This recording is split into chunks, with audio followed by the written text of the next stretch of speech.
चलिए आज lecture number 3 में आज हम लोग पढ़ते हैं। इससे पहले मैंने आपको दो वेक्टर के बीच का एंगल कैसे फाइंड करते हैं मैंने ये आपको बताया था, ठीक है। देखिए मैंने आपको पिछले लेक्चर में बताया था कि जैसे मान लेते ये हमारा वेक्टर ए है और ये है हमारा वेक्टर बी।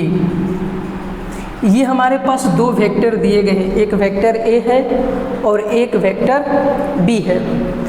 अब हम जानना चाहते हैं कि वेक्टर ए और वेक्टर बी के बीच की एंगल क्या है। तो मैंने आपको बताया था कि अगर वेक्टर ए है तो इसका डायरेक्शन इधर रिपोर्ट करेगा और ये वेक्टर बी है तो इसका डायरेक्शन इधर रिपोर्ट करेगा। तो ये दोनों का डायरेक्शन ये बन रहा है, ए का डायरेक्शन ये है और बी का डायरेक्शन ये है। तो दोनों के बीच ये एंगल बनेगा थीटा और यही होगा आपका एंगल बिटवीन टू वेक्टर्स। आपको सिर्फ डायरेक्शन को रिपोर्ट करना है, दो वेक्टर का डायरेक्शन किधर जा रहा है उसके बीच जो एंगल बनेगी उसको हम लोग कहेंगे एंगल बिटवीन टू वेक्टर। जैसे यहाँ पे ध्यान दीजिए, ये मान लेते हमारा वेक्टर ए है और ये है हमारा वेक्टर बी। ये वेक्टर ए है और ये वेक्टर बी है, दो तो वेक्टर हमको दिया गया है। तो अगर वेक्टर ए को देखें तो इसका डायरेक्शन इधर रिपोर्ट करेगा, अगर ये वेक्टर ए है तो इसका डायरेक्शन इधर रिपोर्ट कर रहा है और वेक्टर बी का डायरेक्शन इधर रिपोर्ट कर रहा है। तो दोनों वेक्टर जिस पॉइंट पे हैं उनके बीच का ये एंगल बनेगा थीटा। आपको सिर्फ डायरेक्शन रिपोर्ट करना है, ये वेक्टर ए का डायरेक्शन इधर रिपोर्ट हो रहा है और वेक्टर बी का डायरेक्शन इधर, तो इनके बीच का एंगल जो बनेगा वही कहलाएगा आपका थीटा। तो ये है आपका एंगल बिटवीन टू वेक्टर्स। दो वेक्टर्स के बीच का एंगल ये है। तो ये जो थीटा यहाँ पे बना है, ये theta is the angle between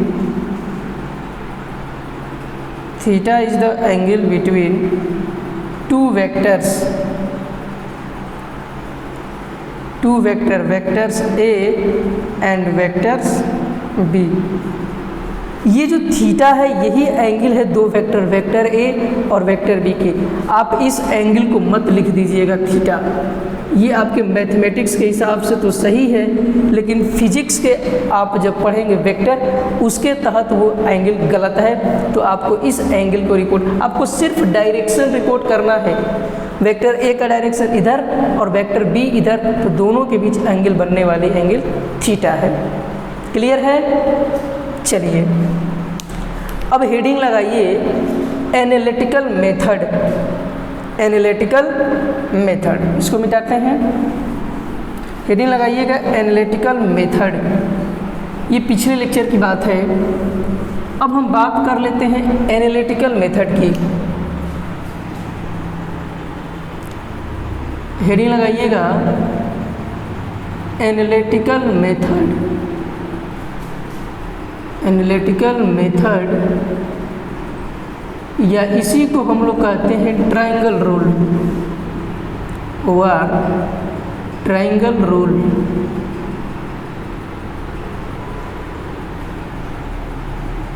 analytical method और ट्रायंगल रूल, ठीक है। हेडिंग लगाइए, थोड़ा सी वीडियो क्वालिटी चेक कर लेता हूँ मैं। चलिए वीडियो क्वालिटी सही है हमारा, आगे देखिए। एनालिटिकल मेथड और ट्रायंगल रूल, ये हमको फाइंड करना है, ये हमको क्या समझाता है ट्रायंगल रूल से। तो ज़रा ध्यान दीजिए, इसका मतलब क्या है। If two consecutive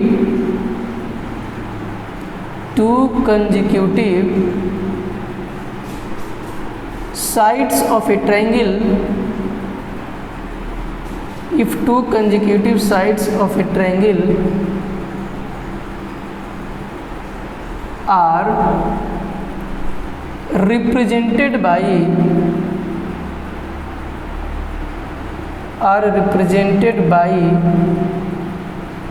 if two consecutive sides of a triangle are represented by two vectors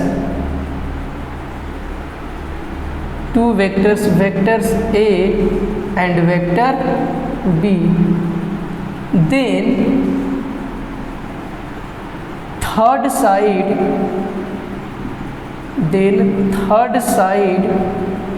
of triangle gives resultant of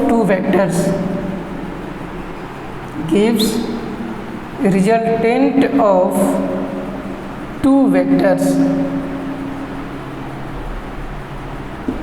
इसका मतलब क्या है कि यदि आपको किसी भी ट्रायंगल के दो कंसेक्यूटिव साइड्स यदि वेक्टर को रिप्रेजेंट कर रही है, वेक्टर ए और वेक्टर बी, तो जो थर्ड साइड होगा ट्रायंगल का वो आपका इन दोनों वेक्टर का रिजल्टेंट बताएगा, मतलब इन दोनों वेक्टर का सम बताएगा।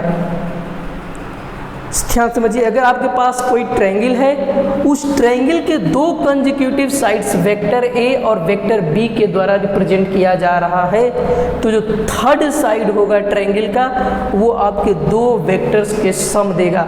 यदि वो दो वेक्टर आपको दिया गया है तो थर्ड साइड आपको रिजल्टेंट घोषित करेगी। क्लियर है? वीडियो को पॉज करके इस डिफिनेशन को नोट करिए, तब आगे हम समझाते हैं। वीडियो को पॉज करके नोट कर लीजिए।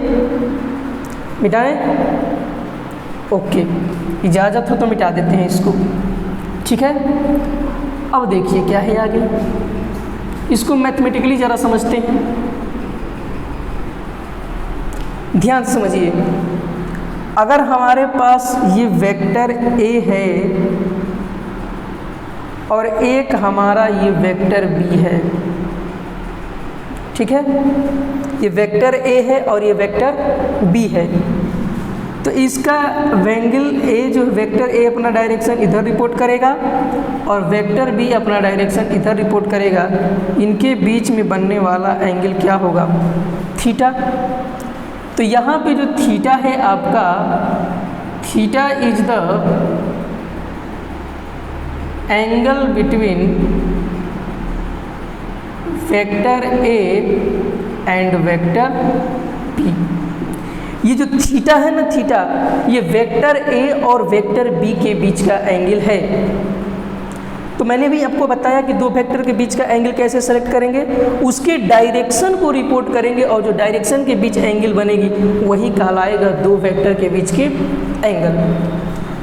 तो ये हमारा वेक्टर ए हो गया, ये हमारा वेक्टर बी हो गया। तो मैंने आपको बताया था हेड टेल मेथड से कि आप दिए गए जितने भी वेक्टर हैं सारे वेक्टर को ड्रा करने के बाद पहले वाले वेक्टर के टेल से उस लास्ट वाले वेक्टर के हेड को मिला देंगे हम लोग। मिला दिया तो ये हमारा कहलाएगा रिजल्टेंट वेक्टर की value vector A plus vector B का मैग्नीट्यूड। ठीक है, ये दो आपके कंसेक्यूटिव साइड्स वेक्टर के द्वारा रिप्रेजेंट किए गए थे, वेक्टर ए और वेक्टर बी।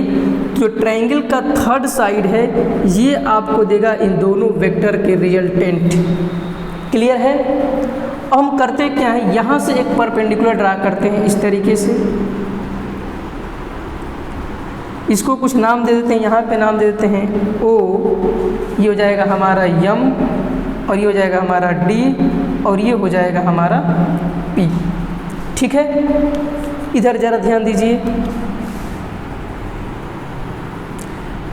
ये हमारे पास क्या है, दो वेक्टर ए और ये वेक्टर बी दिया गया है, और ये थर्ड साइड आपको रिप्रेजेंट करेगी ट्रायंगल की इन दो वेक्टर के रिजल्टेंट का, मतलब दोनों वेक्टर को सम करेंगे थर्ड साइड। तो हमको टारगेट है आर की वैल्यू फाइंड करना जो वेक्टर ए और वेक्टर बी के सम के मैग्नीट्यूड के बराबर है। क्लियर है? तो हमको दिया गया है, गिवन क्या है, वेक्टर ए का जो मैग्नीट्यूड है इसको ए ले सकते हैं, और वेक्टर बी का जो मैग्नीट्यूड है उसको बी ले सकते हैं, और थीटा जो है, theta is the angle between vector A and vector B. ये जो थीटा आपने लिया है ये वेक्टर ए और वेक्टर बी के बीच का एंगल है थीटा। क्लियर है? अब देखिए, तो यहाँ से हम कंसीडर क्या करते हैं, लेट इन ट्रायंगल पहले कंसीडर करते हैं एम डी पी। सबसे पहले हम करेंगे क्या, इस छोटे वाले ट्रायंगल को कंसीडर करेंगे एम डी पी, और सबसे पहले हम निकालते हैं साइन थीटा की वैल्यू क्या हो जाएगा। साइन थीटा आपका होता है परपेंडिकुलर अपन हाइपोटेनस, तो ये हो जाएगा आपका परपेंडिकुलर और ये हो जाएगा आपका हाइपोटेनस। तो यहाँ से मिलेगा आपको M D divided by vector B का मैग्नीट्यूड। हाइपोटेनस का काम कौन करेगा, वेक्टर बी। तो यहाँ से हम एम डी की वैल्यू फाइंड कर लेंगे वेक्टर बी साइन थीटा, और जो एम डी है ये बराबर हो जाएगा आपका बी साइन थीटा के बराबर। ठीक है, इसको मान लेते हैं फर्स्ट। हमने फाइंड कर लिया एम डी की वैल्यू। ठीक है, अब यहाँ जरा देखिए, यहीं पे कर देते हैं, इसको मिटा के वहाँ लिख दिए हैं। ठीक है, अब फिर से इसी ट्रायंगल को similarly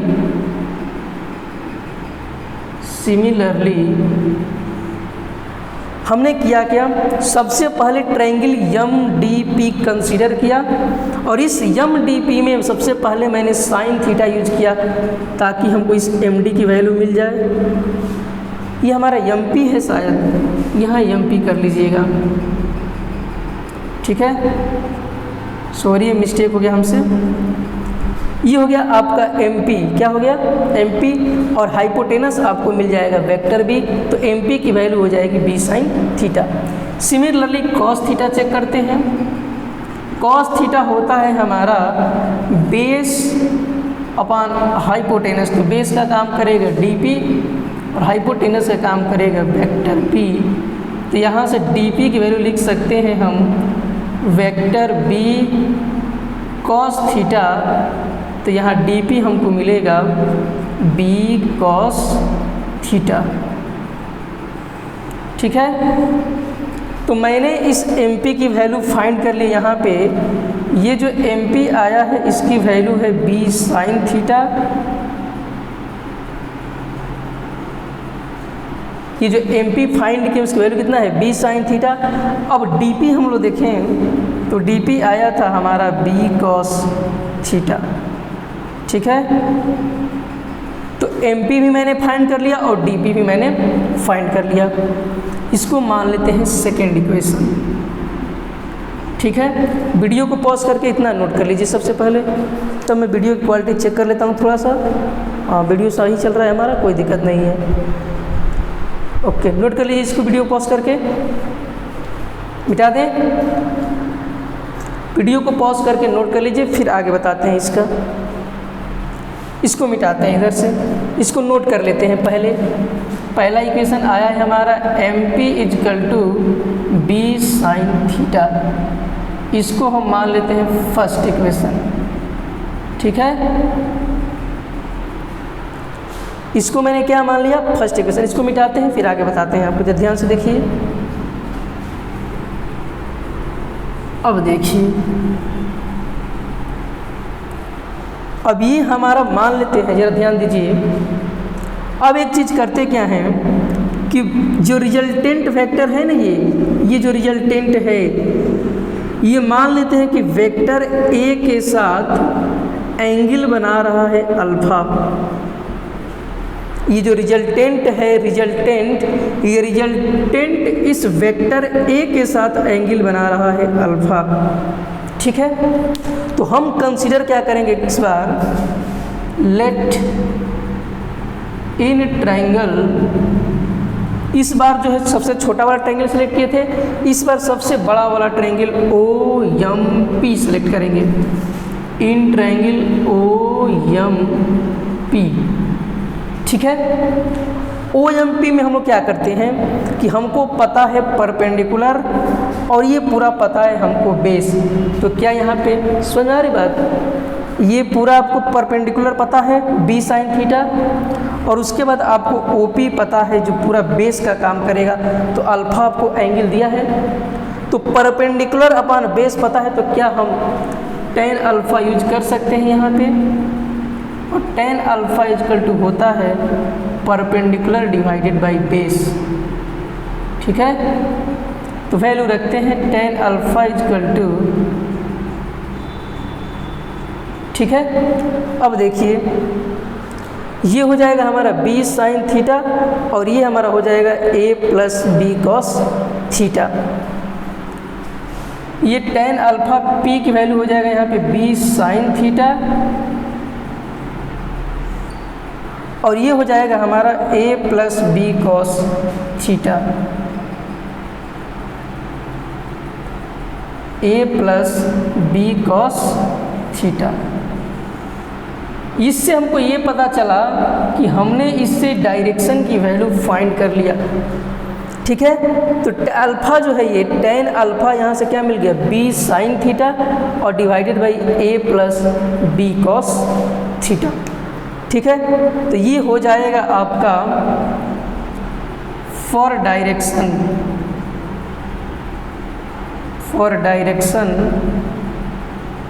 of resultant vector A and vector B। तो जो ये vector A plus vector B जो आया है रिजल्टेंट वेक्टर, उसका आपका डायरेक्शन है tan alpha equal to b sine theta, और divided by a plus B cos theta. ठीक है, ये हो गया आपका डायरेक्शन के लिए। अब आपने कहा कि सर डायरेक्शन तो बता दिया, अब इसका मैग्नीट्यूड कैसे निकालेंगे हम लोग। ये तो रिजल्टेंट वेक्टर जो है a एंड b, वो tan alpha b sine theta divided by a plus B cos theta. ये रिजल्टेंट वेक्टर है, ये जो रिजल्टेंट है ये वेक्टर a के साथ जो एंगल बनाया है उसको बोलते हैं अल्फ़ा। क्या है ये? अल्फ़ा। तो यहाँ पे लिखेंगे alpha is the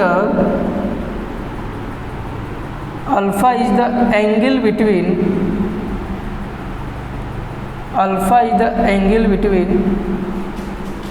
resultant vector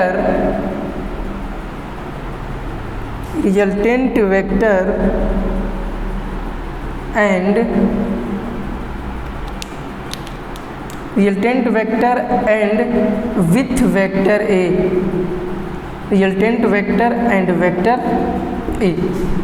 ये अल्फ़ा जो एंगल किसके साथ है, जो रिजल्टेंट वेक्टर और वेक्टर A के बीच का एंगल है वो है अल्फ़ा। ठीक है, ये मैंने डायरेक्शन आपको बता दिया। अब हम बात करते हैं मैग्नीट्यूड कैसे निकालेंगे। ठीक है, तो ज़रा ध्यान दीजिए मैग्नीट्यूड का क्या काम करते हैं। मिटा दें यहाँ, इसको नोट कर लीजिए। वीडियो पॉज करके ही बता देते हैं। वीडियो को पॉज करके नोट करिए, पहले वीडियो को पॉज करिए और नोट कर लीजिए उसको। मिटाएं, इजाज़त है? चलिए आगे इसको मिटाते हैं। तो ये मैंने फाइंड किया डायरेक्शन कैसे। वेक्टर, दो वेक्टर जो रिजल्टेंट वेक्टर है, ये जो वेक्टर रिजल्टेंट है, इस रिजल्टेंट वेक्टर का हमको दो चीज़ तो चाहिए, एक मैग्नीट्यूड चाहिए और दूसरा हमको चाहिए डायरेक्शन। तो मैंने आपको सबसे पहले ही डायरेक्शन फाइंड करना सिखा दिया।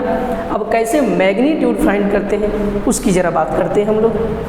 इसको मिटाते हैं यहाँ से। ठीक है, चलिए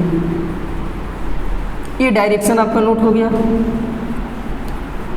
अब सबसे पहले हम नोट कर आपको बताते हैं अब मैग्नीट्यूड कैसे निकालेंगे। तो इसी ट्रायंगल को कंसीडर करिए, बड़े वाले ट्रायंगल को। इन ट्रायंगल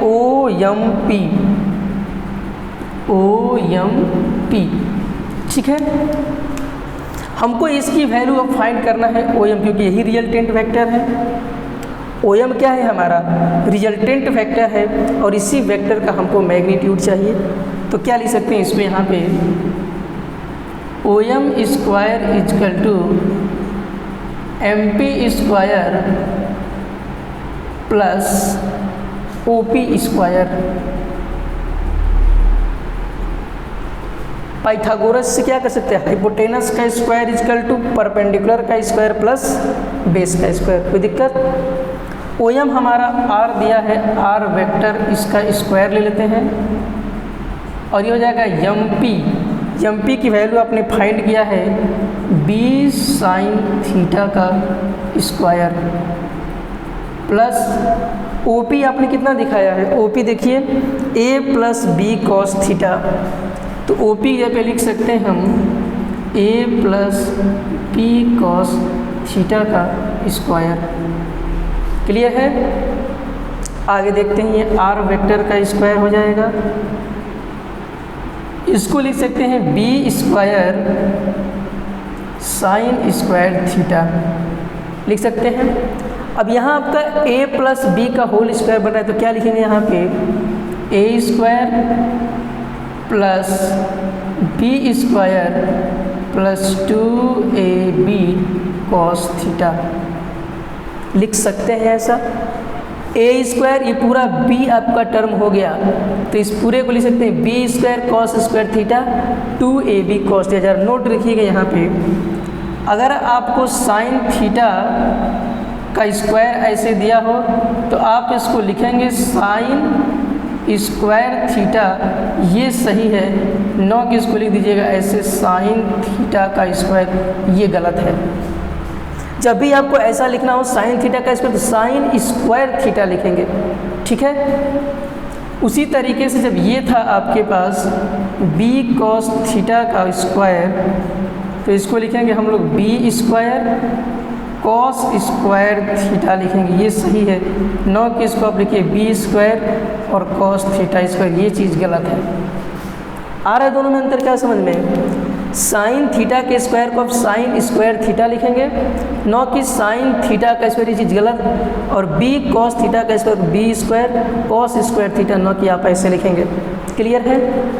आगे चलते हैं, ये हो जाएगा आर वेक्टर मैग्नीट्यूड का स्क्वायर। यहाँ ज़रा देखिए, लिख सकते हैं B square sine square theta plus इसको लिख सकते हैं हम क्या, B square cos square theta plus A square plus 2ab cos theta. थोड़ा सा इसको अरेंज कर लेते हैं, समझ आ रहा है। B square sine square theta, B square cos square theta, यहाँ से मैंने ये वाला टर्म और ये वाला टर्म एक साथ रख लिया और ए स्क्वायर यहाँ पे रख दिया और 2ab कॉस थीटा ये रहा। क्लियर है। अब कुछ कॉमन लेते हैं, ज़रा अरेंज करते हैं। ए स्क्वायर को यहाँ ला देते हैं और इस दोनों से बी स्क्वायर कॉमन ले लेते हैं, तो यहाँ बचेगा sign square theta plus cos square theta, और यहाँ हमारा बच जाएगा 2ab कॉस थीटा। आ रहा है बात समझ में। ए स्क्वायर को मैंने यहाँ ले लिया और इससे B square common, sine square theta plus cos square theta, और वो हो गया 2ab कॉस थीटा। यहाँ जो रिजल्टेंट वेक्टर मिलेगा आपको स्क्वायर, वो हो जाएगा ए स्क्वायर बी स्क्वायर और इसकी वैल्यू होता है 1 और ये हो जाएगा 2ab कॉस थीटा। क्लियर है। यहाँ से जब हम रिजल्टेंट वेक्टर निकालेंगे आर वेक्टर का मैग्नीट्यूड, तो ये स्क्वायर हटेगा तो यहाँ पूरा ओवर रूट आ जाएगा और ये हो जाएगा A square plus B square plus 2ab cos theta. ये रहा आपका रिजल्टेंट वेक्टर का डायरेक्शन, ये रहा रिजल्टेंट वेक्टर का मैग्नीट्यूड। तो यदि आपको दो वेक्टर दिया गया है, मान लीजिए कि वेक्टर ए और वेक्टर बी दिया गया है और उनके बीच का कुछ एंगल दिया गया है, तो आप उसको A square plus B square plus 2ab cos theta की वैल्यू यूज करेंगे। ये आपका रिजल्टेंट वेक्टर की value vector A plus vector B का जो सम है उसका ये मैग्नीट्यूड है। आ रहा है बात समझ में। और अभी इससे पहले मैंने आपको डायरेक्शन के लिए बताया, मैंने आपको बताया कि tan अल्फ़ा की वैल्यू होती है b साइन थीटा और divided by a plus b cos theta. ठीक है। ये है आपका डायरेक्शन। तो अल्फा किसके किसके बीच की एंगल है?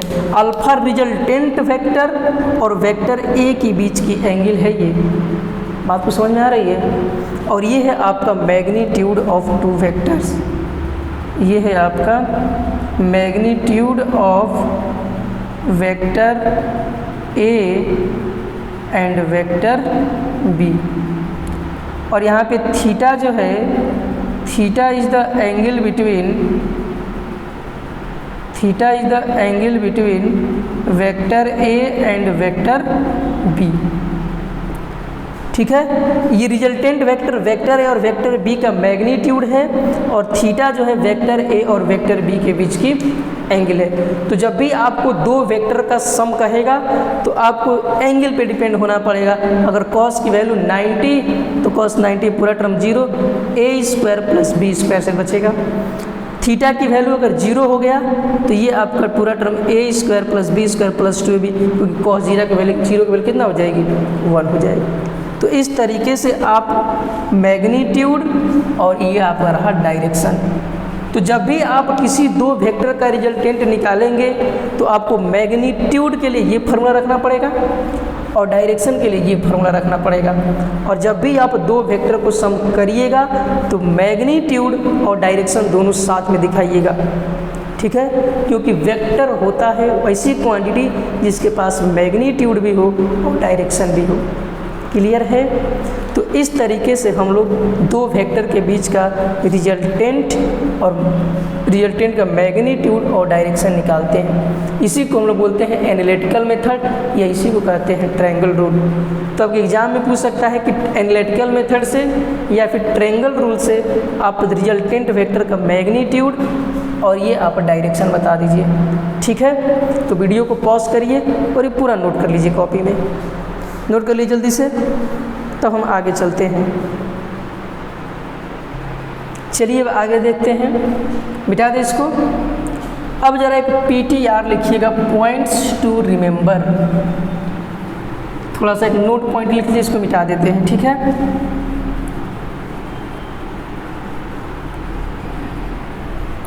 पॉइंट्स टू रिमेंबर में क्या लिखेंगे हम लोग? PTR, points to remember. ठीक है, ज़रा इसको ध्यान रखिएगा। हम एक ट्रायंगल बनाते हैं इस तरीके से, ये हमारा ट्रायंगल है। इस ट्रायंगल को याद रखिएगा। ठीक है, ये हमारे पास एक ट्रायंगल है जिसकी ये वाली साइड है आपका 4 और ये वाली साइड है आपका 3, तो ये वाला साइड आपका हो जाएगा 5। इसको याद रखिएगा, आने वाले समय में आपको ये यूज करेगा, काम करेगा। ठीक है, और यहाँ मान लेते हैं कि ये एंगल 37 डिग्री है। मान लेते हैं कितना एंगल है? 37, और ये वाली एंगल है आपका 53 डिग्री। ठीक है, क्योंकि इसको और इसको जोड़ेंगे तो कितना हो जाएगा? 90 डिग्री, और ये आपका 90 है ही, तो कितना हो जाएगा? 180 डिग्री। अगर हमसे पूछे कि साइन 53 डिग्री की वैल्यू क्या होगी, तो जो एंगल होता है उसके सामने वाला क्या होता है? परपेंडिकुलर। तो 53 के सामने 53 डिग्री है, इसके सामने वाला साइड परपेंडिकुलर का काम करेगा इस एंगल के लिए, तो ये हो जाएगा परपेंडिकुलर और ये हो जाएगा हमारा हाइपोटेनस। तो साइन 53 की वैल्यू हो जाएगी 4/5। ठीक है, अब इसी से अगर आपको साइन 37 की वैल्यू पूछे तो थीटा के सामने वाला एंगल क्या हो जाएगा? ये हो जाएगा परपेंडिकुलर और ये हो जाएगा आपका हाइपोटेनस, तो ये हो जाएगा हमको लगता है 3/5। ठीक है, तो साइन 53 डिग्री की वैल्यू परपेंडिकुलर अपन हाइपोटेनस 4/5 और साइन 37 डिग्री की वैल्यू परपेंडिकुलर 3/5। ये हो जाएगा साइन 37 की वैल्यू। कॉस की ज़रा चेक कर लेते हैं। कॉस 53 डिग्री की वैल्यू होती है बेस अपान में हाइपोटेनस। तो 53 डिग्री के सामने वाला तो परपेंडिकुलर हो जाएगा, अब ये काम करेगा बेस और ये काम करेगा हाइपोटेनस, तो कॉस 53 हो जाएगा 3/5। आ रहा समझ में? और यहाँ से अगर हम cos 37 की वैल्यू फाइंड करें तो cos 37 के लिए परपेंडिकुलर हो जाएगा और ये हो जाएगा बेस और ये हो जाएगा हाइपोटेनस, तो यहाँ बनेगा 4/5। क्लियर है? इसको नोट करके कॉपी में रखिएगा क्योंकि ये चीज़ आपके लिए वेरी वेरी इंपॉर्टेंट है, आने वाले सवालों में आपके लिए हेल्पफुल हो सकता है ये। ठीक है, तो आप इस ट्रायंगल को याद रखिएगा 37, 53 और ये 90 डिग्री बन रहा है, तो इस ट्रायंगल को नोट कर लीजिए और इसी से काम करना है। 53 देगा साइन, तो साइन परपेंडिकुलर अपन हाइपोटेनस, तो एंगल के सामने परपेंडिकुलर या हाइपोटेनस। ठीक है, इसी तरीके से आप इसको नोट कर लीजिए कॉपी में। वीडियो को पॉज करके नोट कर लीजिए। ठीक है, चलिए, तो ये आपका मैग्नीट्यूड और डायरेक्शन जो निकालना था एनालिटिकल मेथड से, वो आपका लेक्चर यहीं पे समाप्त होता है। इसके जो न्यूमेरिकल्स हैं, क्वेश्चन हैं, वो अगले लेक्चर में आपको कंटिन्यू करेंगे, यानी कि जो अगला लेक्चर आएगा वो पूरा आपका न्यूमेरिकल रहेगा और कुछ थ्योरी पार्ट भी रहेंगे इसमें। ठीक है, तो आज के लिए बस इतना ही, इजाज़त लेते हैं आपसे और फिर मिलेंगे आपसे अगले लेक्चर में इसी जोश के साथ और इसी अंदाज के साथ। ठीक है, पढ़ाई करिए मन से। Best of luck. ठीक है।